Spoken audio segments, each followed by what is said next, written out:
Draeger was born Phil Jason Haberman but said he uses an assumed name for personal reasons. He served in the Marines from 1990 to 1991, according to military records.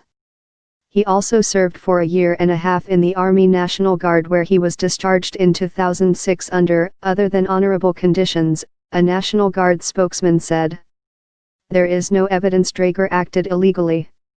However, one official overseeing Texas rescue operations said his representations put him in a role typically reserved for vetted authorities.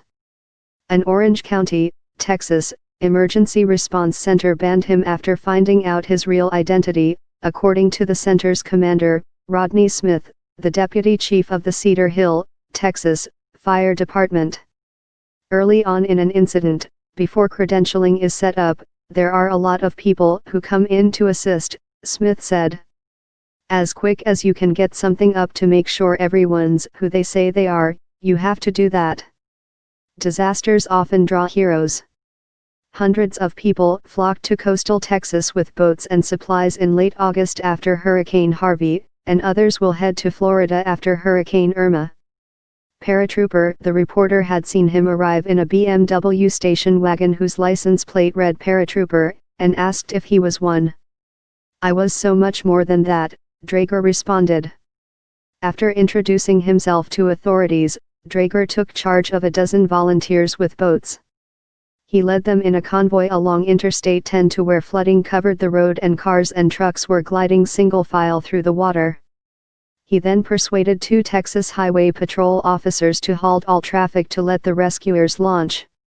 Now I can add shutting a major interstate highway to my resume, he said.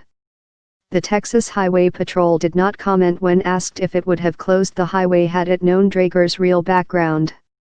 During their scouting trip, Draeger helped persuade the couple, Kent and Hersey Kirk, to leave and get onto another rescuer's boat. That boat struck something hidden below the muddy water, and Hersey Kirk injured her elbow and foot.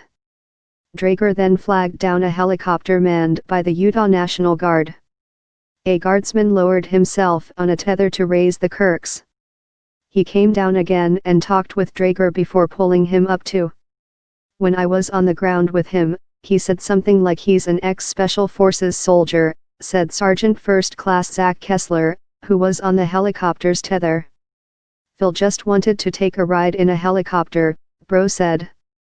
He said it was a shame that someone who does good things always ends up on the bad end of things.